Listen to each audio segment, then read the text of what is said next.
will not stop until this mission is complete. At this time, I'm going to turn it over to City Mayor.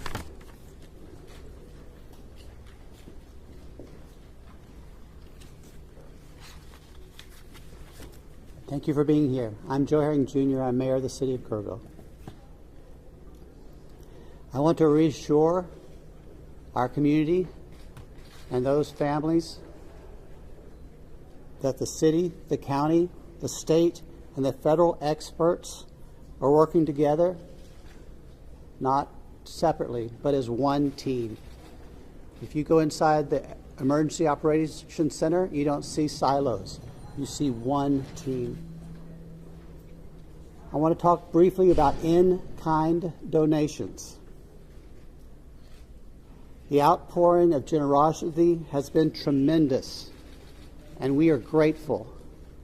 We are working on a new system to accept donations. And when those plans are complete, we will post them online on the city's Facebook page. We are grateful.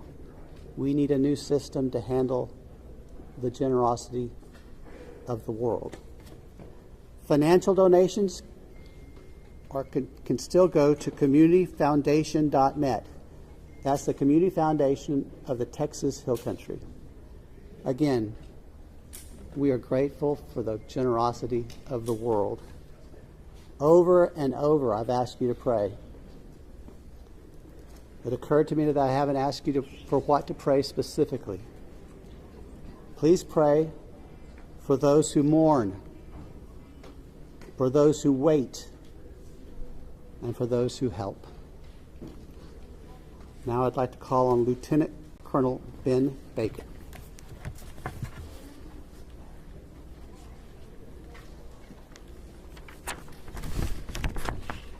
Morning, everyone. Thank you for being here. My name is Ben Baker, Lieutenant Colonel for Texas Game Wardens. I'd like to start out by thanking the Mayor, Sheriff, Chief, our local state partners, Texas Department of Public Safety, and the many others that have responded to this tragic event. We as Texas are strong, and together we face adversity. Your Texas Game Wardens responded in the early mornings of Friday to this tragic event, along with many other local and state partners. Since the early mornings of Friday, your Texas Game Wardens have had over 300 game wardens in the area, serving the people of the state of Texas and the citizens of Kerr County. Among that, we've searched 26 river miles since the tragic event has started. We've had approximately 444 rescues, 30 recoveries. Some of our resources and assets we have dedicated to this tragic event include 2 helicopters with hoist teams, 12 drone teams, 10 K-9 units, 9 swiftwater boat crews, 15 airboats, 16 UTVs, and 169 four-wheel drive vehicles. Your Texas Game Wardens will remain here and serving the community. We just ask you to continue to pray for the victims, for the families, for your first responders, for everyone involved. We'll open it up now to questions, if anybody has any. Can you talk about how challenging it is for you guys in the mud, the big trees? What's been like the different terrain? No, thank you for that question. Extremely challenging. You know, we've got, of course, your Texas Game Wardens out there, your local, your state partners, Texas Task Force 1. We've got the National Forest Service out there. We've got A&M Forest Service. We've got numerous responders with specialized capabilities where we've got these large pile of debris. And with our K-9s and you know, when we're trying to make these recoveries, these large piles can be very obstructive. And to get deep into these piles, it's very hazardous. And those specialized teams have to go in there layer by layer because our first responders, also the safety of them is concerned. So it's extremely treacherous, time consuming, it's dirty work, the water's still there, So we're having to go layer by layer, peeling these off to make those recoveries. So we're What about mentally? Like when you guys stumble across someone who may be deceased, how do you process that? absolutely.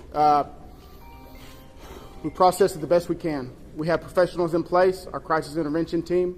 All the agencies have some members representing there, and officer wellness is a first responder wellness is a key component to these operations. So we're maintaining and monitoring our officer wellness, our first responder wellness.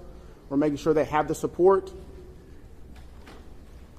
It's very tragic whenever you see human life, but to see a child in that loss of life is extremely tragic. More rain I have is a expected question. to come down west of us, and eventually it's going to get down to Guadalupe River. Is that going to put a halt to the searches? And if not, how are you going to change the trajectory of the search and rescue operations? So with the water coming down, that's always a concern, and I'm sure you've been monitoring the last couple of days where we've had some reports of maybe some additional water coming in. Obviously, that's going to impact the search and recovery efforts. Us with numerous other agencies do have air capabilities, drone capabilities. We've got numerous fixed wing, rotary helicopters here. So it will alter our patrol patterns and alter our searches, but it won't deter them. I have a Can you question for outline the what for specific discussions and actions were taken between the time the first flood emergency alert came in at 1:14 a.m. and then when the river first started flooding homes hours later? What were the specific actions and discussions that happened in those hours? Can you repeat that again, please? Absolutely. I would like to know, if you outline, please, what the specific actions and discussions were that local officials took between 1:14 a.m., that's when the first flood emergency alert came out, and hours later when the river first started flooding homes. What happened in those hours? What I can tell you, when I was first notified, it was around the 4 to 5 area. One of my sergeants was in dispatch when the first calls started coming in, the actual 911 calls come in. like at 4 in the morning. It was between 4 and 5 when I got notified. Okay, but prior to that, in that 3 to 4 area, my understanding is, and we're in the process of trying to put a timeline. That's going to take a little bit of time. As I've told you several times, that is not my priority this time. There's 3 priorities. That's locating the people out there, identifying and notifying the next of kin. That is what I'm taking as my job as sheriff here to do. Okay. With all due respect, sir, I think that the community here is asking these questions. What happened? When did it happen? Was the emergency manager awake at the time? Did they push the button to issue an emergency alert? Sir, it's not that easy when you just push a button. Okay, there's a lot more to that, and we've told you several times. So did it happen, sir? I can't tell you at this time. You Okay. can't tell me if the emergency manager of the county Sheriff, actually issued an emergency Sheriff, alert. okay. Sheriff, who Shimon, is just give me a second. Emergency Answer the question. Operations Center? Who Let him runs answer the question. the Emergency I'll come back to you. Operations I ain't going nowhere. Appreciate it. Center? Who runs the Emergency Operations Center? We have a communication center, a dispatch, okay? We have a communication center.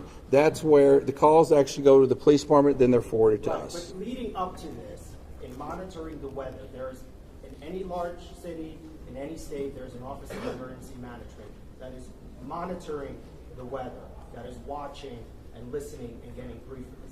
Who was getting those briefings in this city, in this county? Who was receiving that information? And who would have ultimately made the decision to evacuate, hearing what was coming in from the Weather Service and other people? Okay, what we would have done when we get notified, okay, I'm going to tell you. You're not emergency management, though, right? The sheriff's not EOC. No, there is Who no, is I meant EOC? as the city. Yeah.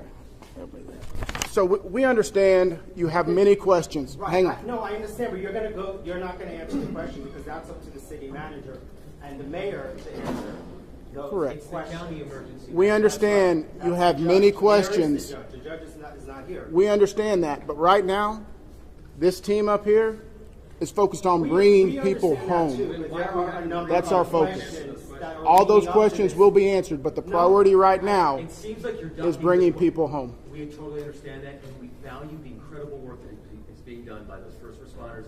We're seeing them out there muddy and sweaty and grinding it out day after day. But your community is asking these questions. and we will get answers. Manager in the county Right now, all of our resources are focused You should be able to to answer recovery. Who was in charge of the emergency operations center at the time that was getting any briefings? Do we have another question? if any I briefings? do. I think I'd like to focus on what local people can be looking for. We're looking at some erosion in roads and safety and them traveling. What can we tell people who live here right now and what they can do in their daily lives? Should they worry about traveling on roads? Do we know anything about that infrastructure? Sure, absolutely. Jonathan Lamb, Kerrville Police Department. So we know that there's substantial road damage. Some roads have been closed for safety. We've got crews out there in the county shoring them up and making sure that people can travel to and from. What we're asking for the public to do to assist us is if they believe that they have seen someone, a victim, notify emergency services. Call 911, let us know, or use our non-emergency numbers, area code 830-257-8181. Contact our dispatch team and we will send officers out there. We also ask folks to limit their travel. Our first responders have had a very difficult time getting to where they need to go because of the amount of people who are flooding our roadways. We understand there's natural curiosity. People want to come here and see the flood damage.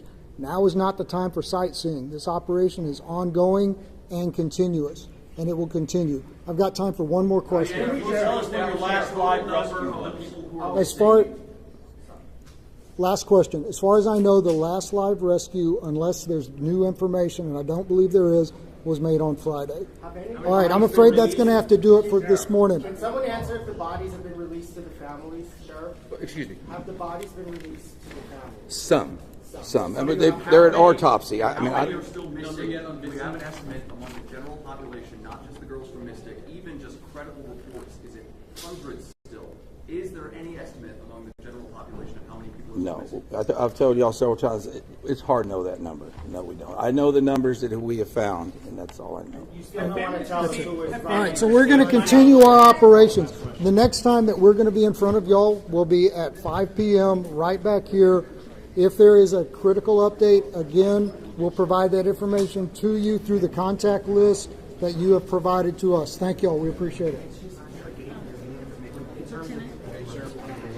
Sir, I have one other question. Maybe you can help. It was about the volunteers.